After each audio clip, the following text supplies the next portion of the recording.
Science Fiction Weekly. Short Story Number 5. Pyramids of the Moon. Short Read Series. By Neil A. Hogan. Published by Maldek House. Copyright 2017. www.sciencefictionweekly.com. Pyramids of the Moon. By Neil A. Hogan. "We're here," said Kriya, bringing the moon buggy to a stop, just below the crater rim. Michelle strained to see through her helmet, but the glare of the sun was beginning to make it difficult. She adjusted her visor's filter and could finally see the destination. Just beyond the rim she could make out their tips as they began to glow with the first light. 3 pyramids, arranged in the same position as those in Giza, Egypt, but on the far side of the moon. They got out of the moon buggy and walked carefully to the edge, having trouble balancing in the light lunar gravity. "We can't take the buggy down. We need to bounce this bit," said Kriya. He pointed at a section of the crater wall that was less of an incline, and featured hundreds of footprints.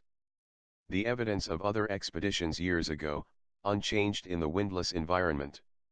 They bounded down to the crater floor and headed towards the first pyramid, as the light began to expand across their surfaces. "I don't really know why you're here," Kriya then said, his words crackling through the radio, a slight suspicion in his voice. Michelle was silent for a moment. It was happening now? After everything she'd gone through to get here? "You read my application. The pyramids have been quantum scanned, and you have access to the latest holographic modeling. You could find a way to operate the block from your holo computers. There's nothing else to find. Nothing else you can do here." Michelle was about to shake her head when she realized Kriya wouldn't see. "It's not like that. There is plenty we don't yet know." She fingered her rock-dissolving tool on her hip. The blaster was fully charged.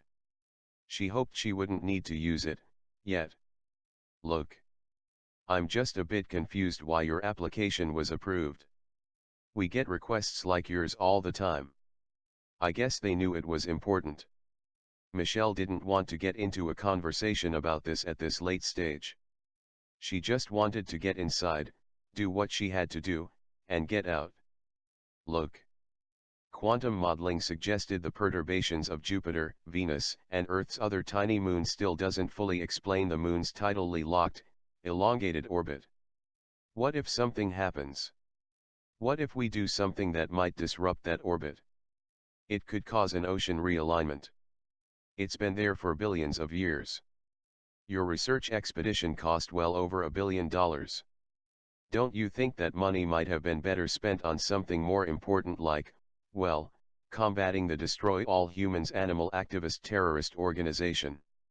Michelle bit her lip. She'd been very careful. She'd even had extra markers put in her DNA. There was no way they could trace even so much as a cell back. There was no way he could know. Her heartbeats were starting to increase, so she calmed herself and pulled her heart rate down again, changing any anxiety in her voice to one of annoyance. "Look. I don't know what's got into you, but I'm investigating something new. Something that copying on a quantum level won't ever show up. I can pick up on consciousnesses.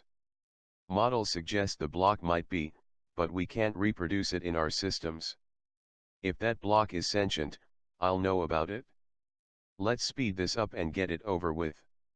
It'll only take me a few minutes to know, and perhaps we might even be able to communicate with it." Michelle heard Kriya sigh, then he was silent. The conversation had ended. She moved her hand away from her tool and continued after him. They reached the base of the first pyramid, quickly. Found in 2047, the moon pyramids were initially hushed up, until it was found that they were almost completely empty. Then the details were released as something humans built during their previous rise to an advanced civilization. Evidence of sonic lifting devices, massive mechanical cutting stones, inventions that use the electromagnetic energy of Earth, and other things that suggested that the human race had reached this stage before, were displayed in hieroglyphs on the walls. Initially it had surprised many, but they quickly got over it. Once it was accepted that the current expansion of the human race was actually the fifth time humanity had done it, archaeology became fashionable as everyone wanted a piece of the rediscovery action. Since then, pyramids had been found on a number of planets and moons throughout the solar system, and the missing pieces to history before 14,000 years ago fell into place. "You're worried about the Atlantis myth?" Kriya asked then, startling Michelle out of her reverie. "There's a chance the moon's orbit had something to do with that." She looked up at the sheer walls. The pyramid stretched up as far as her limited helmet vision would allow, at least 140 meters. He pointed towards an opening about halfway up the side. She knew there was only one way up. "Thrusters, right?" "Yes." They stood several meters apart for safety, then activated their electromagnetic thrusters, rising up the side of the pyramid, yellow and gray stones passing them quickly. "The only thing you need to worry about is breaking a bone," Kriya said as they approached the doorway. "Your suit can withstand most physical impacts. So, don't worry about the suit if you hit the pyramid. Worry more about breaking anything inside." Within moments they had landed on a wide balcony that stretched across the pyramid at the door level. The material seemed different to the rest of the pyramid. "This, we built a few years ago." He indicated the platform. "It's a bit safer than trying to thrust to a tiny doorway." Michelle had to agree. She might have had to hit her thigh thrusters a few more times to be able to make it there accurately. Kriya pointed at the doorway. "After you." Michelle knew the way from her studies, and bounced slightly on the dusty floor, her suit reflecting the LED lighting that had been strung along the walls. The corridor curved upwards and turned left, ending at the entrance to a chamber. Michelle and Kriya slowly made their way towards it, the low gravity hampering their efforts to get there quickly in the enclosed corridor. A bright glow began to spread throughout the chamber as the sunlight filtered through shafts that had since been covered over by glass. In the center of the chamber sat her prize, the beautifully etched crystalline rectangular prism. The crystal shone brightly, scattering rainbows throughout the room. As the light got stronger, the block began to glow from within, reflecting it in myriad rainbows around the room. Even though there are terabytes of information stored in every atom of it, it's completely dormant. We can't analyze it, study it, or even move it. It's too costly to keep this under armed guard or have round-the-clock scientists investigate it, and no one can do anything with it even if they brought an armada, so now it is simply a museum piece." He pointed at cameras that had been installed. "State-of-the-art security. We're under surveillance across the world. I believe we can access the information by accessing the consciousness. It's a device. How can it be conscious? Even an AI isn't really conscious. They just have learning subroutines that make it look like they are." "Everything is conscious," said Michelle. "Even the moon. Just a different level of consciousness." Kriya was silent again. A typical scientist. If there's no proof, it doesn't exist. She bet he didn't even believe love exists because it can't be proved scientifically. She went over to the block and placed her gloved hands on its surface. There was something there. She could feel it. "What do you think this is for?" she asked. She'd read all the theories, but Kriya lived on the moon and had regular access to the site. Perhaps there was something he knew. "I have a few theories. 1. It's recorded our entire history and it is just here for us to find. The Atlanteans knew that destruction was coming and wanted to leave their technology somewhere safe. We can't read it yet, so we don't know what information is in it. When we advance further, it might become easy. 2. It's a security device and it shoots a plasma beam from the pyramid to destroy any incoming asteroids to protect the Earth. The pyramid is still in good condition, but around it are the remains of countless rocks with burn marks. So, maybe that one is the most likely. 3. It's a communications device and the Atlanteans didn't really die, they just left. If we can get it working, we can talk with them." Kriya put his gloved hand on the device. You really think it might be conscious? An AI, or even alive? Michelle looked closely at the device. The best scientists couldn't crack it because they had nothing to go on. It just sat there. A rectangular crystal block completely made up of atomic circuits. No power or signal passing through it. It just generated a very tiny electromagnetic field. But she knew scientists would spend years on spectrum analysis and computer modeling before doing anything to the real thing. They wouldn't set off a catalyst to test it yet. But she had figured it out. The moon's orbit was elongated and occasionally sporadic. Depending on the position of the planets, the sun, the position of the moon around Earth, the distance between the Earth and the moon could change by as much as 50,000 kilometers between apogee and perigee. The main question was, why? Were Jupiter and Venus really influencing the moon that much? What about when they were on the other side of the sun? She was sure it was the block. This was holding the moon in place. This was the device that gave the moon its unique orbit. It was subtly influencing the electromagnetic fields of the sun from here, repositioning the moon in very tiny increments over thousands of years. It didn't take much to do that in space. But for something to be able to recalibrate and predict and adjust, it needed to be aware. And it was time to make it more aware. With that, she pulled her blaster and pointed it at the block. "Wait," yelled Kriya. "What are you doing? The moon is currently at its perigee. The closest it will be to Earth for a while. It's why I was able to get posted here so quickly. Cheapest flight time. But there is something that you may not be aware of. Lots of earthquakes are happening on Earth now. Not only because the moon is closest, but also because many of the planets have lined up, and that tiny pull of gravity is affecting things. It's amazing what gravity can do.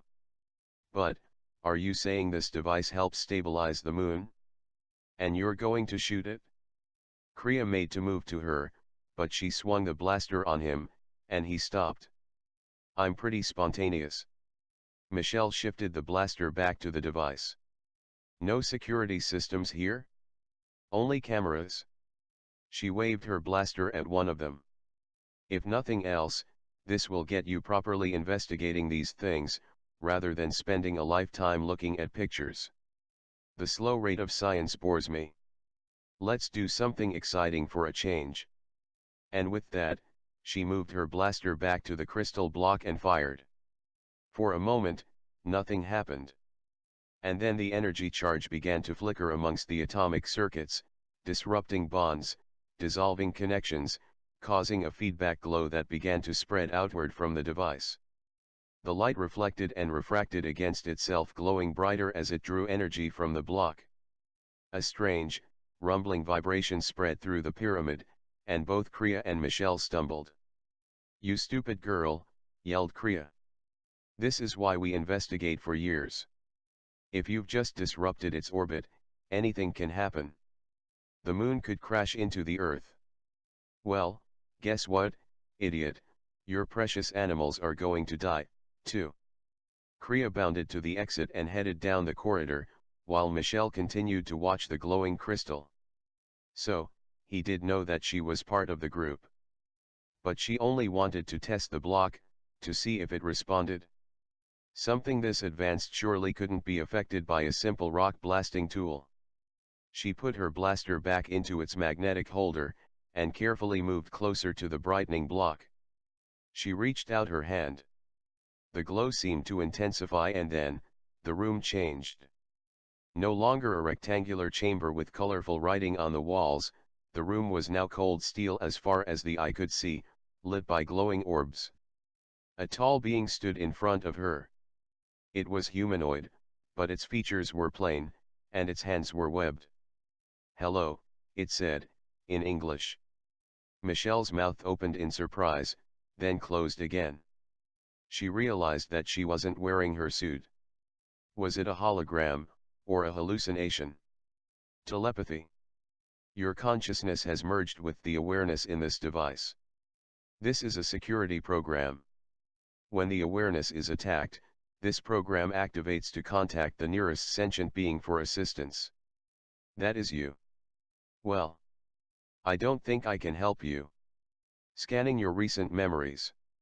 Why did you shoot the unit? Scanning for answer. To test your orbit theory. Scanning for appropriate logical processes that led to this action. Stop. I have not given you permission to scan my mind. Agreed. The AI was silent. Michelle had not been expecting an interrogation. Accessing current records of planet Atlantis. Parameter analysis. Population level. The AI looked confused. Program deviation detected. Breeding program has been activated. Increase in creative energy has inexplicably resulted in restriction of humanoid freedoms. Creative energy has been channeled into sexual energy and breeding. 8 billion humans is beyond projected estimates for this time period. Parameter analysis. Population health. Program deviation detected. Flora engineered for optimum health, not being consumed. Breakdown of viral firewall in animals detected. Animal viruses have infected the human experiment. DNA aberrations detected. Humans have ingested bovine milk. Humanoid DNA is now expressing cow DNA codes, reducing neural conductivity, increasing bone density, and enlarging pelvic and mammary structures. The AI analyzed the image of Michelle in front of it, nodding as though confirming its diagnosis. Michelle knew she was well endowed, with large hips, but she had stopped drinking milk years ago. Perhaps it had been too late. Had she really turned into a cow? She realized the AI had more to say. Environmental adaptation. Program deviation detected. Particular DNA expressions per land mass group had been chosen to optimize development of that specific human branch, enabling them to be able to live best in their chosen environments. The AI turned to her with a look of exasperation. Humans have moved between land masses without changing their DNA to suit the environment. Why has this happened? Then its eyes seemed to flash with anger, and it explained further. Program deviated approximately 3,000 orbits previously in an area designated Lydia. Invention of currency. Deviation not accounted for in projections. Michelle began biting her lip as she realized where this was heading. If they had been an experiment, they'd failed. What was the AI going to do? Development of currency was not part of the original protocols due to its propensity to create too great a difference in abundance. Humanity had been restricted to trading in skills, creations, and crops in their appropriate land masses, based on their particular DNA expressions. Each category would rise to the level of Homo galacticus in their own way, in their own time, and forge peaceful alliances between land masses. This result is now impossible. Project is not salvageable. The AI looked at Michelle distastefully, like she was a failed experiment. What was it going to do? Project failure confirmed, it stated, ominously. Activating overdue reset. What? Wait. Michelle said. I don't want a reset. We are overseeing the project and you are just one unit. However, I will allow your feedback. What is your suggestion? I originally came here to confirm my theory that your system was controlling the moon's orbit, and to disrupt this in some minor way, with the expected result that it would cause the governments of the world to work together to stabilize the moon. This small act will get people thinking about each other, the environment, the animals and the stars. It's all connected. Projections indicate this is an unlikely result. Michelle paused, her mind racing. She didn't want the planet restarted. What could she do? Her long-term goal was simply to get humans to stop eating animals. But she knew she had to get a mindset change first. Some way in which humanity would suddenly start caring about the world around them. But, if she only had one choice, she should go straight to the end goal. DNA.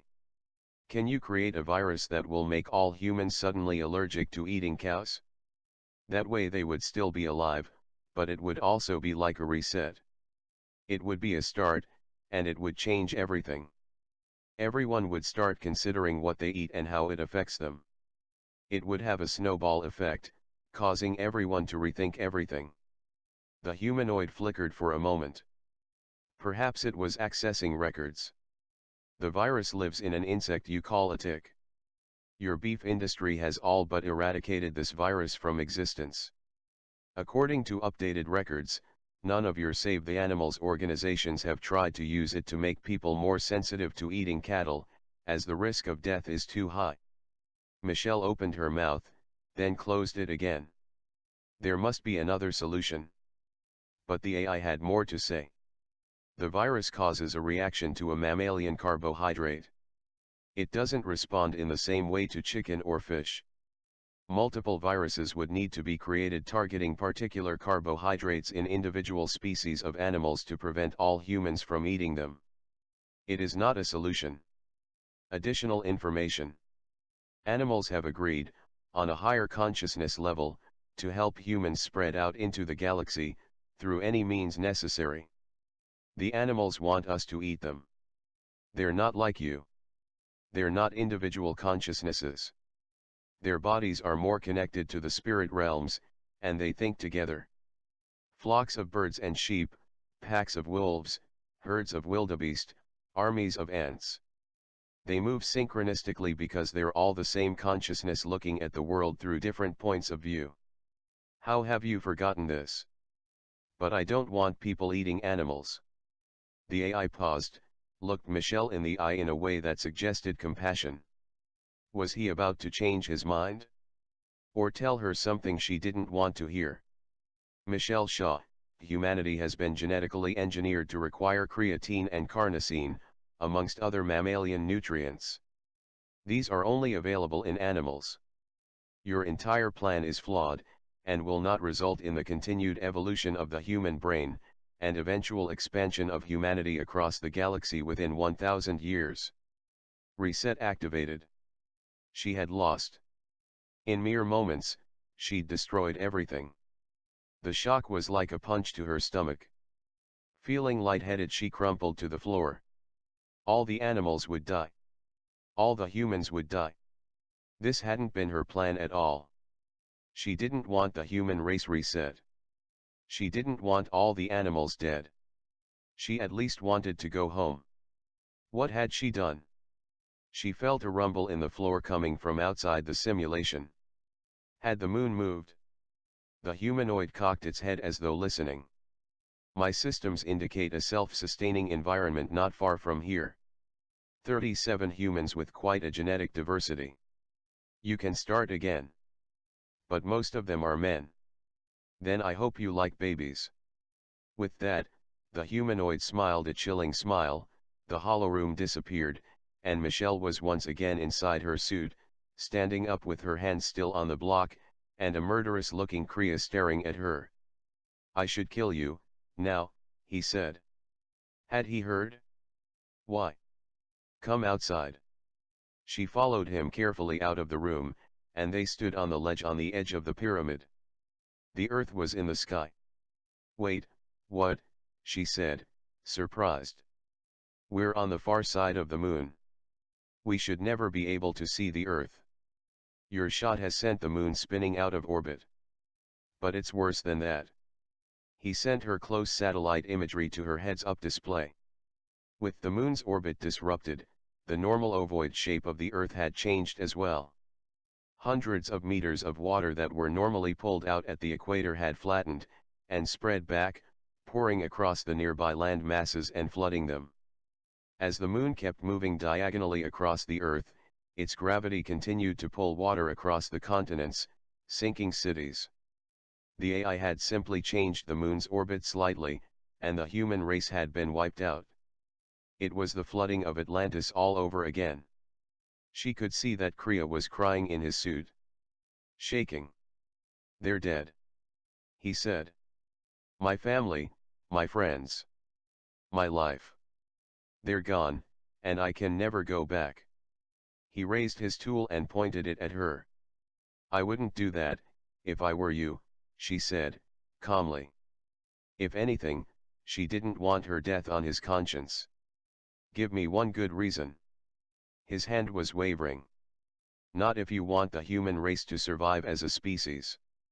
There aren't that many women on this moon. Do you really think people will want you as the mother of their children? What other choice do you have? I don't want to have kids any more than you want to have me have them. I think endless babies is going to be my punishment. If you want me to be punished for my actions, think of the pain I'll be in every time I go through childbirth. Kriya continued to point the tool at her, but this time he waved it towards the edge of the ledge. Jump. We're taking the buggy back to the base and then we'll decide what to do with you. If there are survivors on Earth, they can restart the race. At this stage, with nowhere to land, we can't get a rocket back to Earth, so rebuilding the human race from here is unlikely anyway. Michelle shrugged, and looked up at the now brown ball of Earth moving across the sky. It would take a while for the tidal waves, earthquakes, typhoons, and hurricanes to settle, and then they would find if there were any survivors. She'd been instrumental in killing 8 billion people. There was now no legal system to try her, and even if there wasn't a punishment great enough to make up for it. But being told to recreate the population would be close. With the right treatment, she could be having babies every 9 months until she was 70. Unless she died in childbirth first. As this thought permeated, she realized she didn't really have a choice in the matter. It wouldn't just be the babies. It would be the constant accusation from all survivors. And the fact that her actions had killed trillions of her beloved animals meant life was no longer worth living. She prided herself in her spontaneity. The idea of just having babies was the most boring-sounding existence she could ever think of. She would never have any peace, any life, any fun. She realized then, that it just wasn't worth it.